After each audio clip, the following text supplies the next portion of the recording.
Welcome back students, welcome to my channel life science biology by Neeraj Prasad. आज का जो video lecture है उसमें हम पढ़ने वाला है nucleus, structure of nucleus and its function.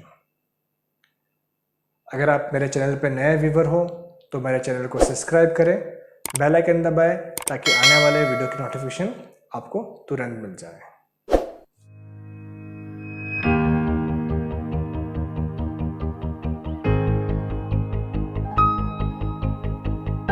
सो अब स्टार्ट करते हैं हम न्यूक्लियस। जो न्यूक्लियस है वो एक बहुत मेजर कंपोनेंट है हमारे सेल का। इसकी जो डिस्कवरी है, जो फर्स्ट टाइम हुई थी बाय रॉबर्ट ब्राउन। जो रॉबर्ट ब्राउन थे उसने फर्स्ट टाइम डिस्कवर किया था न्यूक्लियस। किसमें क्या डिस्कवर न्यूक्लियस? तो रूट के सेल में से। कौन से रूट के सेल में से? तो ऑर्किड के रूट के सेल में से। लेकिन जो इसका इंपॉर्टेंस है, जो बताया था एक साइंटिस्ट थे जे हैमरलिंग, इसने अपना रिसर्च किया था एक आल्गे के ऊपर जो है एसेटाबुलारिया, और यही बताया उन्होंने कि जो हमारा न्यूक्लियस होता है उसका एक मेजर रोल है हेरेडिटी के अंदर। क्लियर? सबको याद रखना है जो मेजर रोल होता है हमारा न्यूक्लियस का, दैट इज इनहेरिटेंस। वो किसने बताया था? दैट इज जे हैमरलिंग ने। सो जो हमारा न्यूक्लियस है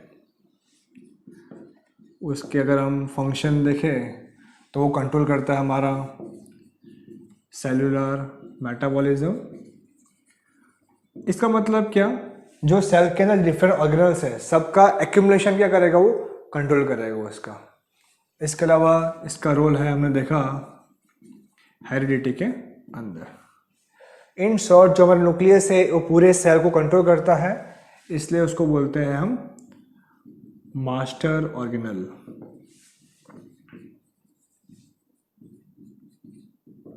चलो अब आगे बढ़ते हैं। अब ये जो न्यूक्लियस है, अगर इसके हम नंबर की बात करें तो कितने नंबर होते हैं एक सेल के अंदर? तो जनरली जो हमारा यूकैरियोटिक सेल है उसके अंदर एक न्यूक्लियस ही प्रेजेंट होता है जनरली। लेकिन अगर किसी के अंदर दो न्यूक्लियस है तो उसको बोलेंगे हम बाई न्यूक्लिएट। किसी में बहुत ज़्यादा है तो उसको बोलेंगे हम मल्टी न्यूक्लिएट। ठीक है? जो हमारा मल्टी न्यूक्लिएट कंडीशन है, जो हमारा मल्टी न्यूक्लिएट कंडीशन है, अब अराइज कैसे होता है? तो दो तरीके से अराइज हो सकता है। सबसे पहले अगर जो सेल है उसके अंदर जो न्यूक्लियस है उसका मल्टीपल कैरियोकाइनेसिस हुआ हो। कैरियोकाइनेसिस यहाँ मतलब डिवीजन ऑफ न्यूक्लियस। सिर्फ कैरियोकाइनेसिस हो रहा है, उसके अंदर साइटोकाइनेसिस नहीं हो रहा है, मतलब साइटोप्लाज्म डिवाइड नहीं हो रहा है। तो ऐसा सेल बनेगा जिसके अंदर मल्टीपल न्यूक्लियस है, तो ऐसे सेल को बोलते हैं हम सिनोसाइटिक सेल। क्या बोलेंगे इसको? Coenocytic cell. दूसरा कंडीशन कैसा होता है? अगर हमारे पास लेट्स से 4-5 सेल पड़े हैं, वो सेल हो रहे हैं फ्यूजन ऑफ सेल। अगर 3-4 सेल एक साथ फ्यूज हो जाएंगे तो एक सेल के अंदर मल्टीपल न्यूक्लियस होंगे, वो कंडीशन को बोलते हैं हम सिनकाइटियम। क्या बोलेंगे इसको? सिनकाइटियम। ठीक है? तो आपको इसका मीनिंग में कंफ्यूजन नहीं होना है। क्लियर? सो मल्टीपल कैरियोकाइनेसिस हुआ तो coenocytic cell, fusion of cell से क्या बन जाएंगे हमारे? सिनकाइटियम। क्लियर इतना? सो अगर हम इसका एग्जांपल लें तो इसका example let's say that is embryo of female plant. जो फीमेल प्लांट के अंदर जो एम्ब्रियो सैक बनता है, ठीक है, मतलब एक सेल के अंदर 8 न्यूक्लियस होते हैं। सर हम देखिए स्ट्रक्चर ऑफ न्यूक्लियस, तो बेसिकली न्यूक्लियस के अंदर 4 मेन पार्ट होते हैं। पहला पार्ट जो होता है न्यूक्लियर मेम्ब्रेन, जो दूसरा पार्ट है वो है न्यूक्लियोप्लाज्म। उसके बाद होता है तीसरा पार्ट क्रोमेटिन, जो होगा जेनेटिक मटेरियल, एंड जो फोर्थ पार्ट है वो है न्यूक्लियोप्लास्ट। हम देखेंगे अब एक एक करके चारों चीज़। तो मैं एक बेसिक सा डायग्राम ड्रॉ कर दूँ। सो आप एक देख रहे होंगे डायग्राम। सो डायग्राम में जितने भी पार्ट्स दिख रहे हैं आपको, उसके बारे में हम पढ़ने वाले हैं। सो हम फर्स्ट स्टार्ट करते हैं न्यूक्लियर मेम्ब्रेन।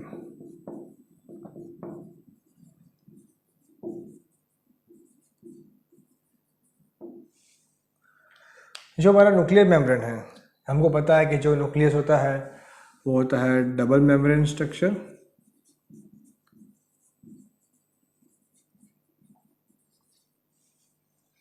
मतलब इसके पास क्या है, 2 मेम्ब्रेन है। एक होगा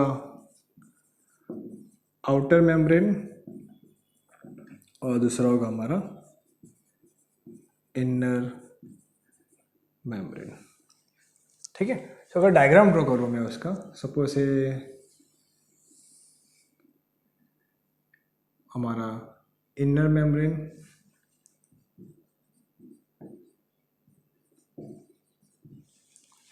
और मेरे आउटर मेम्ब्रेन। अब जो आउटर मेम्ब्रेन क्या होता है, वो होता है कंटिन्यूस विथ ईआर। मतलब जो हमारा आउटर मेम्ब्रेन है,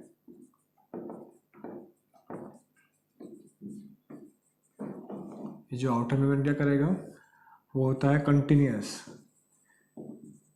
कंटिन्यूस किसके साथ होगा, वो होगा हमारे ईआर के साथ। मतलब यहीं से हमारा ईआर फॉर्मूला शुरू हो जाएगा, ठीक है। अब जो हमारा इनर मेम्ब्रेन है और जो आउटर मेम्ब्रेन है, अगर आप, मैं इसको जूम करूँ, आप देख पा रहे हो उसके अंदर जो दोनों के बीच में स्पेस है उसे हम बोलते हैं पेरी न्यूक्लियर स्पेस। क्या बोलेंगे इसको, पेरी न्यूक्लियर स्पेस। अब ये जो पेरी न्यूक्लियर स्पेस है, या फिर हम जो हमारा पूरा दोनों मेम्ब्रेन के बीच में स्पेस है, उसको बोलेंगे हम पेरी न्यूक्लियर स्पेस। अब जो हमारा इनर मेम्ब्रेन और आउटर मेम्ब्रेन है, दोनों के बीच में होते हैं गैप्स। पूरे कंटिन्यूस नहीं होंगे, क्या होंगे, इसमें गैप्स होंगे। ये जो गैप्स होते हैं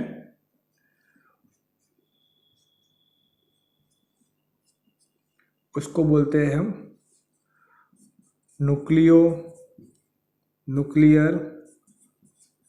पोर। क्या बोलेंगे इसको, न्यूक्लियर पोर, ठीक है। अब ये न्यूक्लियर पोर है, इसका मेजर रोल क्या है, वो आप बासत का जो मेजर रोल है उसका, that act as a gate for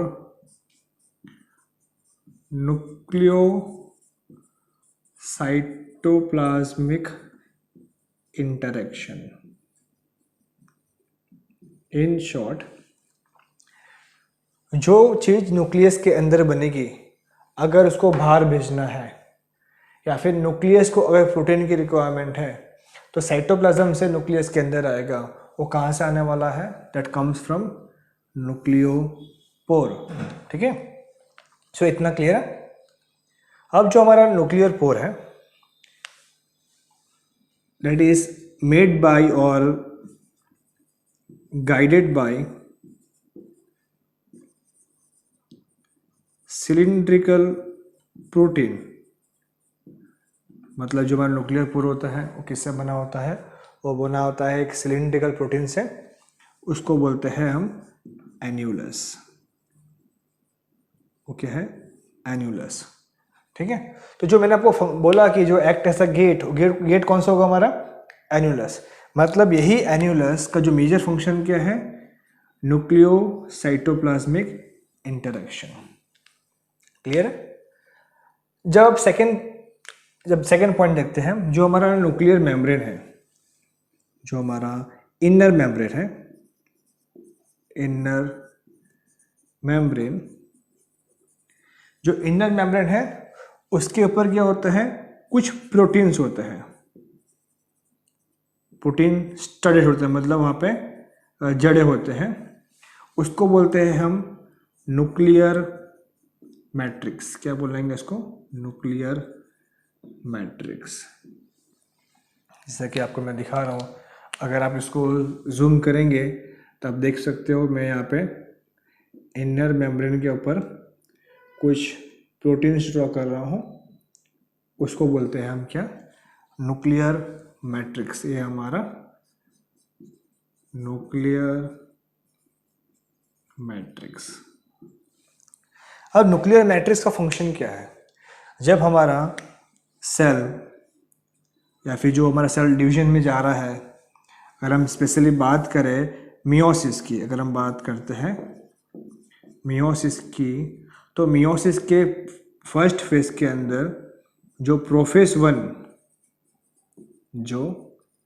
one है, उसके अंदर जो स्टेज आता है लेप्टोटिन। इसमें जो हमारे क्रोमोसोम बनेंगे, वो क्रोमोसोम यही एक न्यूक्लियर मैट्रिक्स से अटैच होंगे और दूसरे न्यूक्लियर मैट्रिक्स पे बाइंड करते हैं।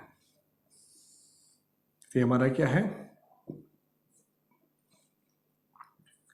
लेप्टोटिन फेज के अंदर जो हमारे क्रोमोसोम होते हैं, या इस तरह बाइंड होते हैं। क्लियर। सो ये था हमारे किसके बारे में, न्यूक्लियर मेम्ब्रेन के बारे में। अब आते हैं point number 2, that is nucleoplasm. अगर हम बात करें न्यूक्लियोप्लाज्म की बात करें, तो जो भी फ्लूइड हमारे न्यूक्लियस के अंदर है, जो भी सेमी फ्लूइड हमारे न्यूक्लियस के अंदर होता है, उसको बोलते हैं न्यूक्लियोप्लाज्म, या उसको हम बोलेंगे कैरियोप्लाज्म।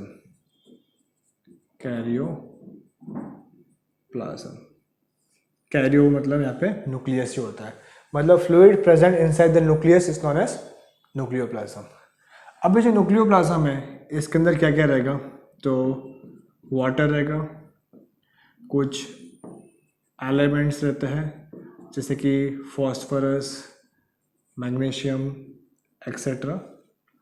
इसके अलावा उसके अंदर रहेगा DNA, then different types of RNA रहेगा उसके अंदर। इसके अलावा प्रोटीन्स रहेंगे उसके अंदर, कुछ एंजाइम्स रहेंगे एक्सेट्रा। क्लियर। साथ में एक बॉडी रहती है, वो बॉडी को बोलते हैं हम न्यूक्लियोलस। क्लियर है। ये हमारा second component, that is nucleoplasm.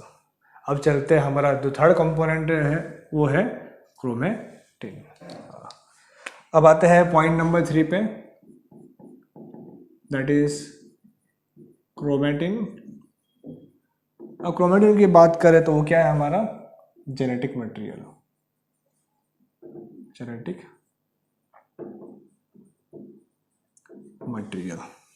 ठीक है।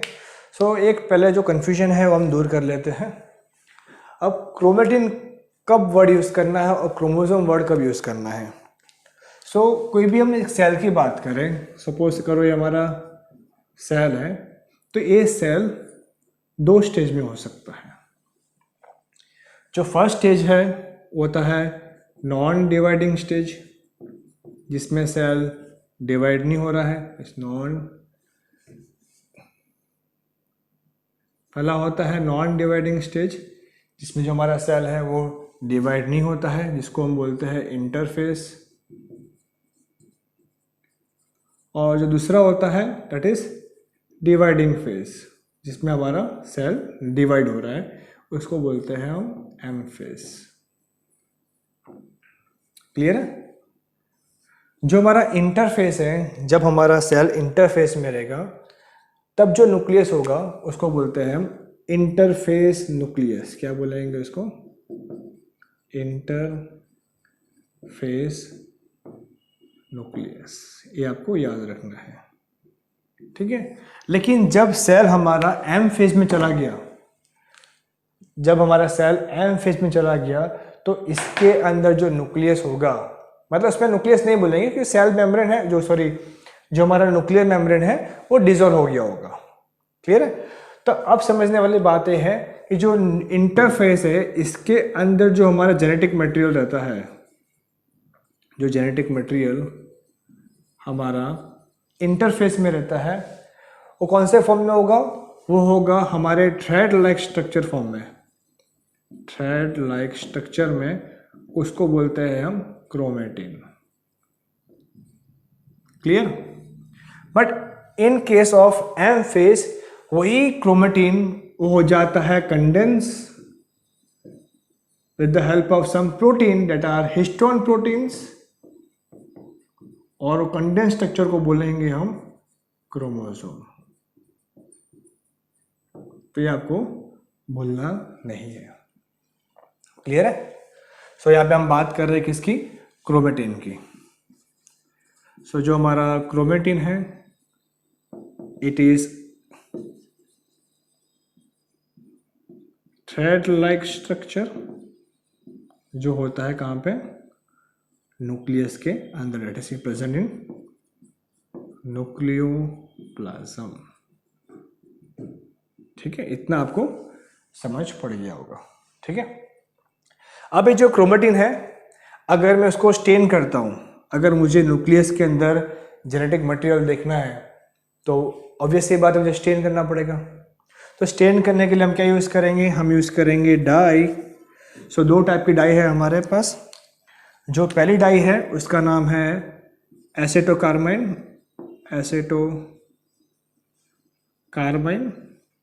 या दूसरा डाई है दैट इज फुलजेन ग्रीन, या फिर इसको बोलेंगे हम फ्यूलजेन डाई। ये दोनों डाई क्या होती है? ये दोनों डाई बाइंड कर सकती है हमारे जेनेटिक मटेरियल के साथ, और हम हमारे जेनेटिक मटेरियल को माइक्रोस्कोप में एक कंडेंस फॉर्म में हम देख सकते हैं। सो जब हमने क्रोमेटिन को स्टेन किया, जो हमारा क्रोमेटिन है हमको दो टाइप में, जब हमने क्रोमेटिन को स्टेन किया, जो क्रोमेटिन है हमको दो तरीके से दिख सकते हैं। जो पहला क्रोमेटिन है हमारा, जो क्रोमेटिन है उसमें जो एक टाइप का किस तरह दिखेगा, वो कैसा होगा? हमारा हाईली कंडेंस होगा, highly stained, highly condense, highly stained and highly condense होगा। ठीक है, उसको हम बोलते हैं हेट्रोक्रोमेटिन। हेट्रोक्रोमेटिन। जनरली जो हमारे हेट्रोक्रोमेटिन होते हैं दे आर इनएक्टिव। अब यहाँ पे समझने वाली बात ये है, जो इनएक्टिव है इसका मतलब क्या? इसके अंदर ट्रांसक्रिप्शन नहीं हो रहा है, ट्रांसक्रिप्शन इसके अंदर नहीं हो रहा है। क्लियर है? तेरी सूरत अथो। अब जो दूसरा हमारा क्रोमेटिन है, स्टेन करने में कैसे देखा? जो होता है लाइटली स्टेन, मतलब पूरी तरह स्टेन नहीं हुआ है, और दूसरा कैसा होगा? थोड़ा लूज होगा, और ये कंडेंस था, ये लूज होगा, उसको बोलते हैं हम यूक्रोमेटिन। यूक्रोमेटिन मतलब ट्रू क्रोमेटिन। क्लियर? जिसका नेचर कैसा होता है? वो होता है हमारा एक्टिव, और एक्टिव मतलब इसके अंदर क्या हो रहा है? ट्रांसक्रिप्शन हो रहा है।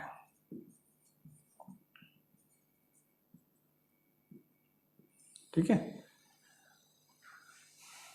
ठीक है। तो चलो अब एक और आपको मेजर पॉइंट याद रखना है, ट्रांसक्रिप्शन भले हेट्रोक्रोमेटिन में नहीं होता है, कहाँ पे हो रहा है हमारा, यूक्रोमेटिन में हो रहा है। लेकिन याद क्या रखना है, जब हमारा क्रोमेटिन का रेप्लिकेशन हो रहा होगा एस फेज के अंदर, तो हमारा हेट्रोक्रोमेटिन का भी रेप्लिकेशन होगा और यूक्रोमेटिन का भी रेप्लिकेशन होगा। लेकिन सिर्फ ट्रांसक्रिप्शन किसका होता है, हमारा यूक्रोमेटिन का होता है।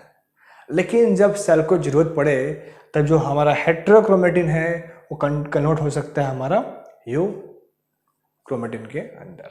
क्लियर है? तो ये था कि हमारा किसके बारे में, क्रोमेटिन के बारे में। अब बात करेंगे जब हमारा सेल नॉन डिवाइडिंग फेज से डिवाइडिंग फेज में जाएगा, मतलब जब हमारा सेल एम फेज में एंटर करेगा तो ये जो हमारा क्रोमेटिन है वो होगा कंडेंस और फॉर्म करेगा क्रोमोसोम। तो देखते हैं अब क्रोमोसोम का फॉर्मेशन किस तरह होता है। सो अब हमारा क्या हो रहा है, जो क्रोमेटिन है वो हो रहा है उसका कंडेंसेशन, मतलब क्या, वो थोड़ा कॉम्पैक्ट होगा। और कॉम्पैक्ट कैसा होगा, तो जो क्रोमेटिन की एक्चुअल में बात करें तो क्रोमेटिन एक्चुअल में है क्या, it is a DNA plus protein. कौन सा प्रोटीन, हिस्टोन प्रोटीन। ठीक है, इन शॉर्ट हम क्या बोलते हैं इसको, पैकेजिंग ऑफ डीएनए। जनरली जो हमारे हिस्टोन प्रोटीन है वो होते हैं 4 टाइप के होते हैं हिस्टोन प्रोटीन। जो होता है, जो हमारे जो हिस्टोन प्रोटीन है, जनरली जो हमारे हिस्टोन प्रोटीन है वो होते हैं 5 टाइप के। वो है H2A, H2B, H3, H4 और H1। अब ये सारे प्रोटीन हैं, they are basic in nature, they all are basic in nature.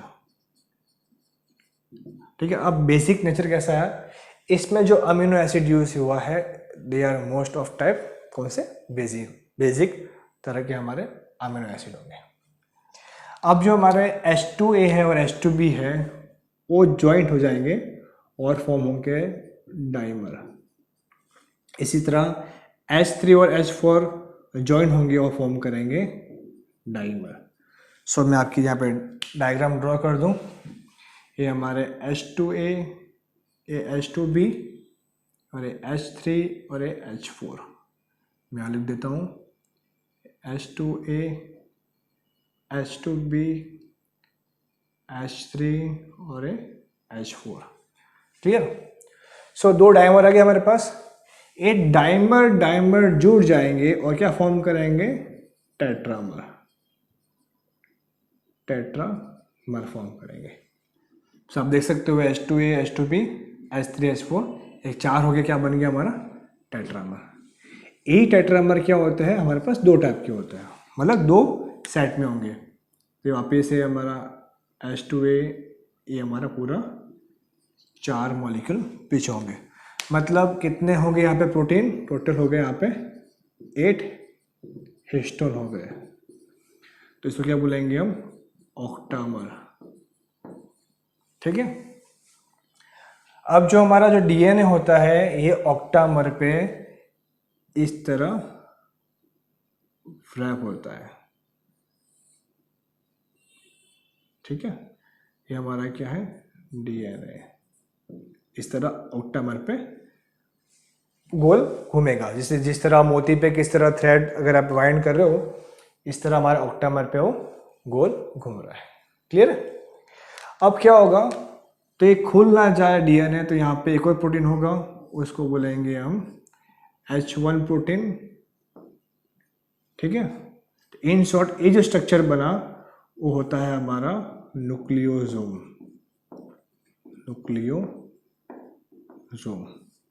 ठीक है, लेकिन ये जो न्यूक्लियोसोम बन रहा है वो स्ट्रक्चर हमारे क्रोमेटिन में क्या होता है, हाईली कंडेंस नहीं होंगे। लेकिन जब हमारा सेल का डिवीजन होने वाला है, वो एम फेज में एंटर करेगा, तो ये जो न्यूक्लियोसोम है वो और कंडेंस होते जाएगा और कॉम्पैक्टली पैक होगा। अल्टीमेटली क्या फॉर्म करेगा, वो फॉर्म करेगा हमारा क्रोमोसोम। इन शॉर्ट, अगर ये आपका डीएनए है इन शॉर्ट अगर ये हमारा डीएनए है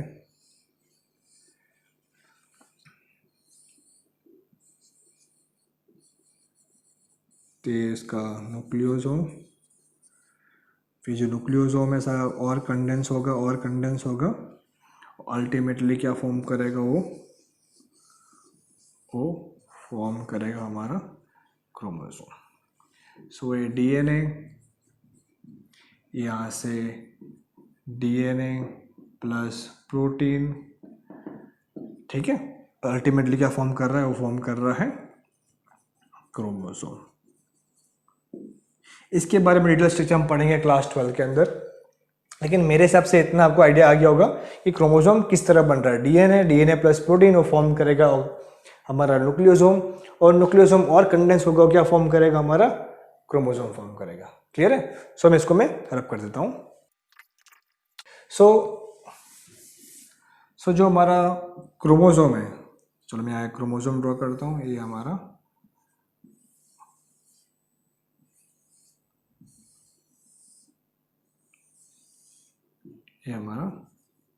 क्रोमोसोम,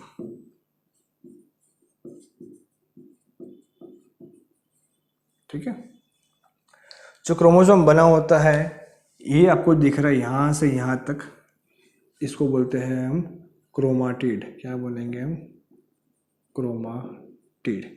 इन शॉर्ट जब हमारा न्यूक्लियोसोम कंडेंस हो रहा था, तो सबसे पहले वो स्ट्रक्चर कैसा बनाएगा, वो स्ट्रक्चर बनेगा इस तरह, इसको बोलते हैं क्रोमाटिड, ठीक है। मतलब ये हमारा क्रोमाटिड, ये दूसरा क्रोमाटिड, तो इसको बोलेंगे हम सिस्टर क्रोमाटिड। क्या बोलेंगे हम?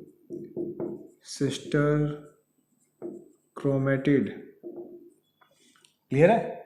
जो हमारे सिस्टर क्रोमाटिड है वो जुड़े होते हैं एक बॉल लाइक स्ट्रक्चर से, जो हमारे सेंटर में होते हैं, इसलिए इसको बोलते हैं हम सेंट्रोमियर।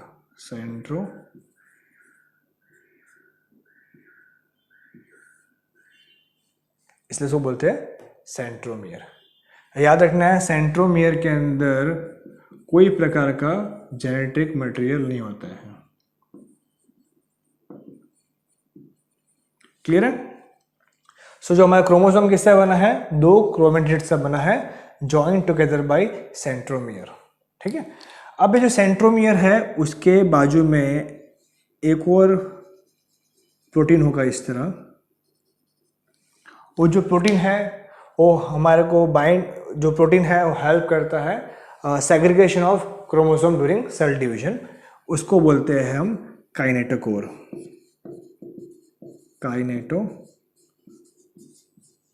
क्या बोलेंगे इसको? Kinetochore. Now depending upon the position of centromere, हमारे पास 4 टाइप के क्रोमोसोम होते हैं, 4 टाइप्स ऑफ क्रोमोसोम। क्लियर है? Now depending upon what? Depending upon the position of the location of centromere, we have 4 different types of chromosome. Clear? So देखते हैं पहला वाला, नंबर 1, that is मेटासेंट्रिक।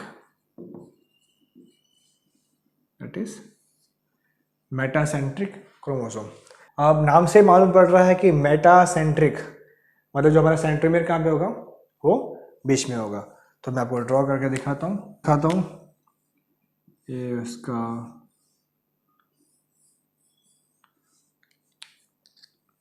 ये हमारा सेंट्रोमियर। तो यहाँ पर देख सकते हो जो हमारा सेंट्रोमियर है बीच में है, तो अपर पार्ट और लोअर पार्ट मतलब अपर आर्म और लोअर आर्म सेम साइज के हैं, इक्वल लेंथ के हैं, इसलिए इसको बोलते हैं हम मेटासेंट्रिक क्रोमोसोम।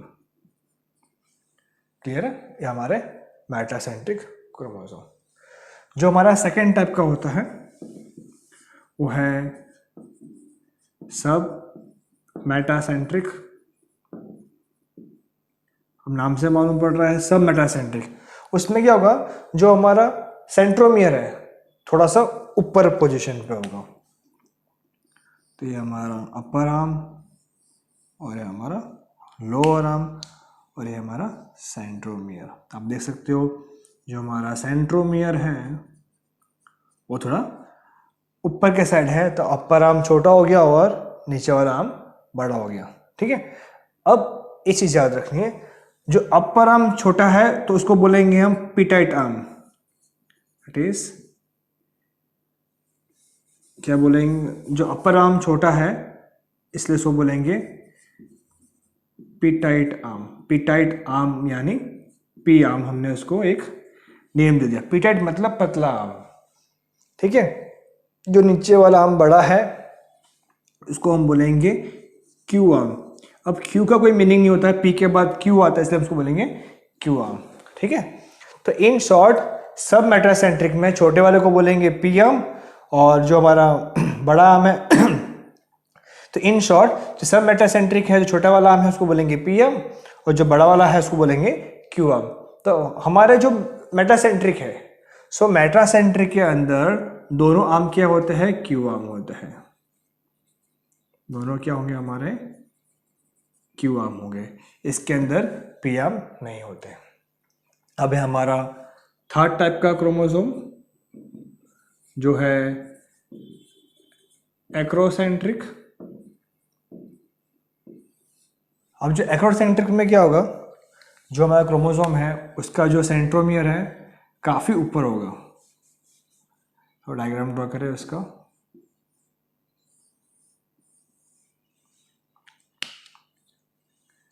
ये इसका सेंट्रोमियर। सो आप देख सकते हो ये जिसके जो हमारा सब मेटासेंट्रिक था, इससे छोटा हमारा क्या होगा, एक्रोसेंट्रिक। अब ये ऐसा भी हो सकता है, ये हमारा ये है एक्रोसेंट्रिक। क्लियर है, मतलब अगर हम क्रोमाटिड की बात करें तो क्रोमाटिड कौन से शेप का होगा उसका, it has J shaped chromatid. जो हमारा क्रोमाटिड होगा वो होगा जे शेप का। ठीक है, इसमें क्या बनेगा, एल शेप बनेगा। इसमें एल शेप बनता है, एल शेप क्रोमोसोम या फिर एल शेप क्रोमाटिड। इसमें जे शेप का हमारा क्रोमाटिड होगा। जो नंबर 4 है वो है टीलोसेंट्रिक। जो हमारा टीलोसेंट्रिक है उसमें क्या होगा, जो हमारा सेंट्रोमियर है एकदम टर्मिनल पार्ट पे होगा। मतलब उसका हमारा हो सकता है कि पी आर्म एकदम छोटा या फिर ना हो। अगर मैं ड्रॉ करूं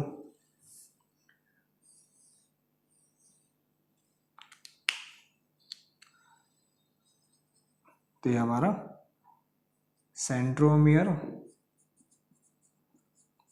और ये क्रोमोसोम कौन सा है हमारा, टीलोसेंट्रिक। ठीक है, और जो ये क्रोमाटिड कौन सा शेप का होगा, इसमें आई शेप का क्रोमाटिड होता है। सो ये थे हमारे 4 different types of chromosome on the basis of position of centromere. पहला है मेटासेंट्रिक, सब मेटासेंट्रिक, एक्रोसेंट्रिक और टीलोसेंट्रिक। अगर हमारे क्रोमोसोम के ऊपर इस तरह का स्ट्रक्चर होता है, जिसके अंदर होते हैं हमारे कुछ repeating part of DNA, that is telomere हम बोलते हैं उसको। इसको बोल देंगे हम सैटेलाइट ऑफ क्रोमोसोम। क्या बोलेंगे, सैटेलाइट ऑफ क्रोमोसोम। क्लियर है, ये था हमारा component number 3 that is chromatin. अब आता है इसके लास्ट कंपोनेंट में दैट इज न्यूक्लियोलस। अब हमारा last component number 4 that is nucleolus. ठीक है, सो न्यूक्लियोलस की बात करें तो it was first discovered by, जो फर्स्ट डिस्कवरी की थी इसकी, डिस्कवर्ड बाय वो है फोंटोना। ठीक है, और जो नेम है उसका न्यूक्लियोलस, वो एक भाई साहब थे हमारे, काफ़ी अच्छे से भाई साहब थे, उसका नाम है बाउमैन। आपने शायद नाम सुना होगा बाउमैन। ठीक है, so it was discovered by Fontana and named by, name क्या नेम दिया, न्यूक्लियोलस बाय बाउमैन। क्लियर है। अब ये जो न्यूक्लियोलस क्या है, एक कॉइलॉइडल स्पेरिकल बॉडी है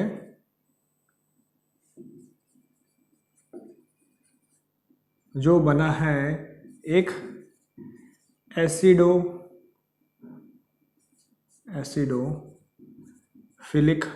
कंपोनेंट से। इससे बना है एक एसिडोफिलिक कंपोनेंट से बना है। अगर जनरली बात करें तो जो एक्चुअल में क्या है, जो हमारा न्यूक्लियोलस है, it is a combination of थोड़ा बहुत राइबोसोम्स एंड थोड़ा बहुत प्रोटीन्स एंड साथ में RNA, that is ribosomal RNA.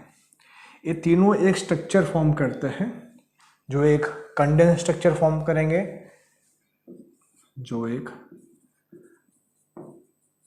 Condensed structure form करेंगे, उसको बोलते हैं हम न्यूक्लियोलस। अब ये जो न्यूक्लियोलस है वो होते हैं हमारे associated with genetic material through a region known as NOR, that is nucleolar organizing region। मतलब ऐसा जेनेटिक मटेरियल का पार्ट जो प्योरली रेस्पॉन्सिबल है for formation of RNA। Clear? तो ये था हमारे बेसिक 4 मेन कंपोनेंट किसके, न्यूक्लियस के। सो हमने स्टार्टिंग से देखा न्यूक्लियर मेम्ब्रेन, फिर देखा हमने न्यूक्लियोप्लाज्म, फिर देखा हमने क्रोमेटिन, अब देखा हमने न्यूक्लियोलस। क्लियर? तो ये 4 मेजर पार्ट होते हैं किसके, हर एक न्यूक्लियस के। अब आते हैं हम न्यूक्लियस के फंक्शन पे। अब आते हैं फंक्शन देखते हैं न्यूक्लियस के। हमको पता है जो न्यूक्लियस है एक क्या है, एक मास्टर ऑर्गेनल है। इन शॉर्ट वो कंट्रोल करता है डिफरेंट सेल ऑर्गेनल को। लेकिन देखिए अगर मेन फंक्शन देखें, जो न्यूक्लियस है उसके अंदर क्या होता है, हमारा जेनेटिक मटेरियल। अगर हम स्पेसिफिक बात करें तो इसमें क्या है, DNA है। सो अब क्या होगा, जो हमको प्रोटीन फॉर्मेशन बनाना है या प्रोटीन फॉर्मेशन करना है सेल को, तो उसके लिए क्या चाहिए हमको, उसके लिए चाहिए RNA। So process of conversion of DNA to RNA, उसको बोलते हैं हम ट्रांसक्रिप्शन।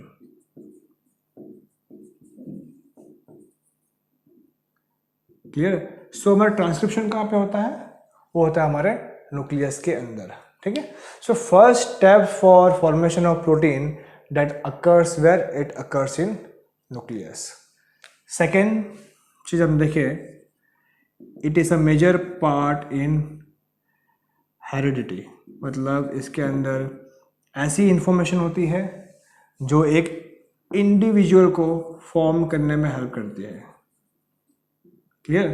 मतलब जो हमारा DNA है, DNA के पास क्या रहता है, जीन जो फॉर्म करता है प्रोटीन, और ये प्रोटीन रिस्पॉन्सिबल है एक इंडिविजुअल की कैरेक्टरिस्टिक्स डिफाइन करने के लिए, चाहे वो बैक्टीरिया हो, प्लांट हो या फिर एनिमल हो। क्लियर? सो ये था आपका structure and function of nucleus. अगर आपको ये वीडियो लेक्चर पसंद आया है तो लाइक करें, आपके फ्रेंड के साथ शेयर करें।